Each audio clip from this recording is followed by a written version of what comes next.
What is good, everybody, and welcome back finally to a new video. Now, I've been holding off on the videos for a while because I wanted, well, one, to give myself some time to, reflect on the year and start the year right, with my Discord and with my Telegram, my Twitter, all of that sort of stuff. But now we're going to get back into the groove of things here with a little trade breakdown, incorporating market maker models and things of that sort of nature, different little gems in there, and I'm going to give you guys the actual trade breakdown. Just a quick one before we get started here. If you guys are looking to get funded, I'd highly recommend Funding Engineer. I've traded with them many times before and I found them to be the most trustworthy company to work with. They have 4 leading industry challenges here as we speak, and if you do want to support me, please do click the link in my bio and my description to sign up so I can continue giving away to you guys. You will also be entered into a bi-weekly giveaway when you sign up through that link. So that being said, we'll head back to the video. In my Discord, what they paid for, so I don't want to teach all of that here, but it is to do with the bond market. And if you do end up joining my Discord, which is reopening on the 6th of April for entries, so do join my Telegram and I will keep you updated with that. But for their sake, I won't be telling you about that just yet.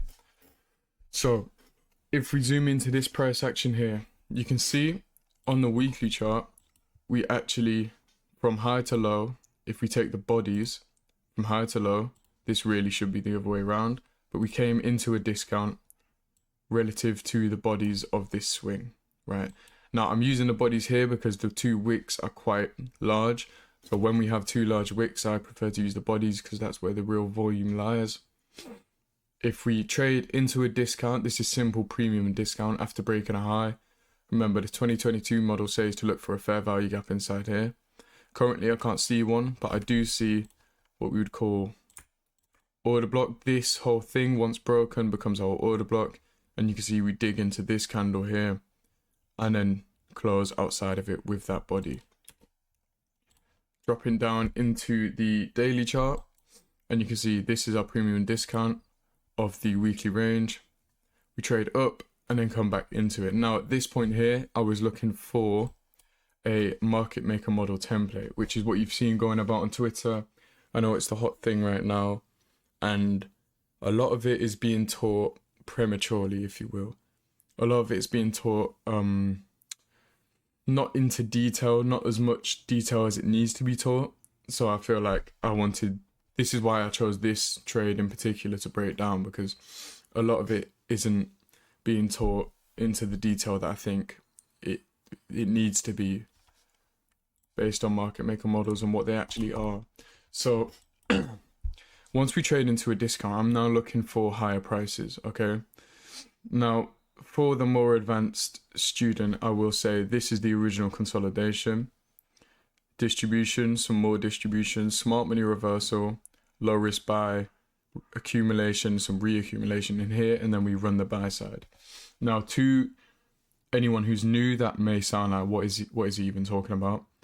And I will get into the different stages. If you go back on my YouTube channel as well, there are a couple videos on market maker models where I do go over the different stages. But once I see this on the daily and we're here, I'm now looking for this high to be broken, especially once we start getting some delivery like this. This big candle and its displacement tells me that institutions are in the market and actively looking for buys because of the momentum of it and how we trade afterwards. Now, especially considering once we broke this and ran above this candle's high, this now becomes my change in state of delivery as well. As we trade back into it, I'm expecting some upside. So I want you to remember these levels on your chart. This is our buy side liquidity. I'll just label that buy side. And then this is our daily order block. Now, once we have these levels marked out, we drop down to a lower time frame. Now, I'm going to teach you something here which is actually pretty important, and you can instantly use in your charts to find easier market maker models. Now, this isn't easy to see the different levels of distribution or accumulation, I should say. Notice how we have little wicks here and little entry points, but we don't really get a clear view of where you would be entering. Now that may be a good entry, and it definitely is a good entry to enter off this candle, and as we start going up, start entering. However, the stages are a bit sloppy. So what I like to do once we have a daily order block, I know it aligns with hourly market maker models, but what we can do, we're not limited to any time frame. We can drop into a 30-minute chart.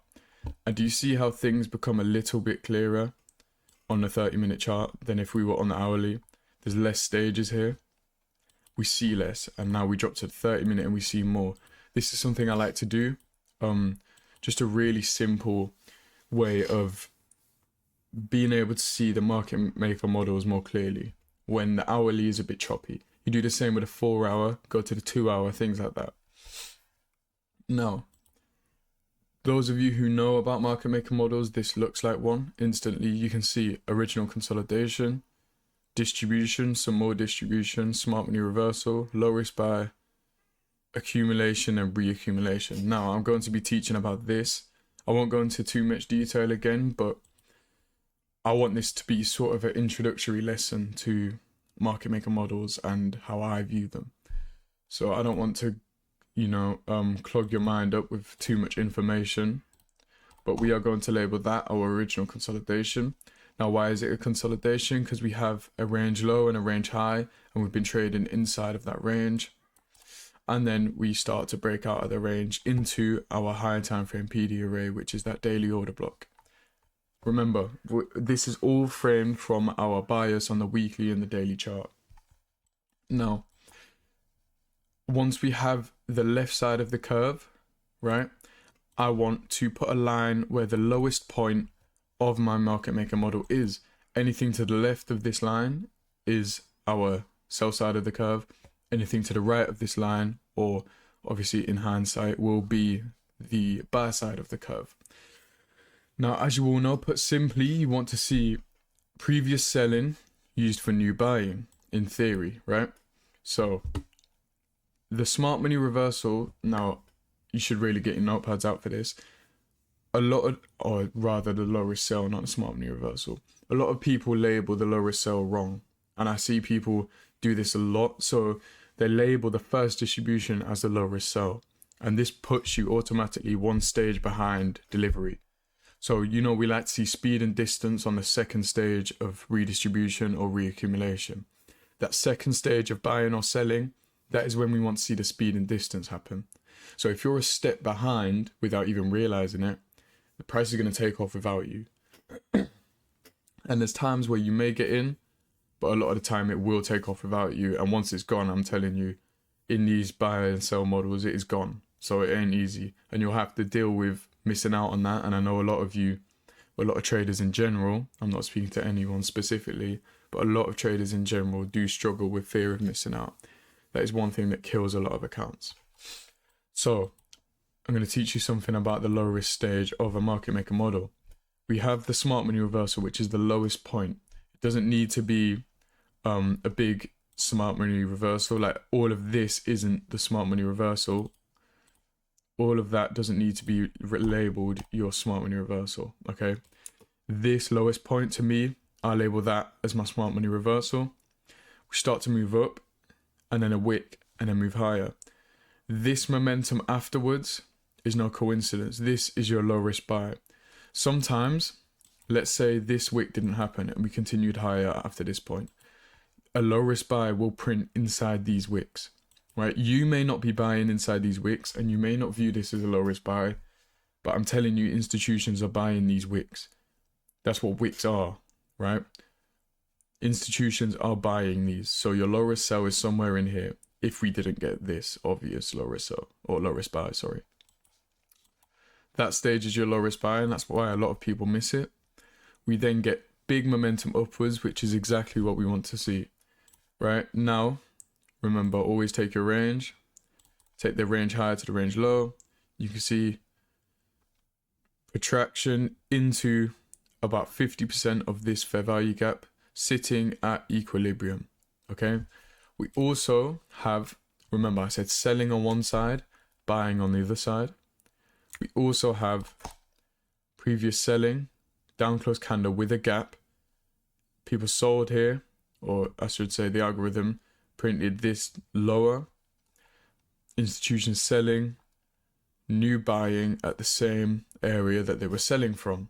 So any up close candles on this side of the chart should be used on this side of the chart for new buying. Okay, now that becomes our first level of accumulation.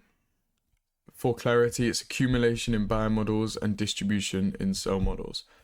Don't ask me why, to be honest. I'm not too sure why it's called that, but that is what Michael refers to them as, and that is just what caught on to me. So first level of accumulation happens after the low risk buy and the smart money reversal.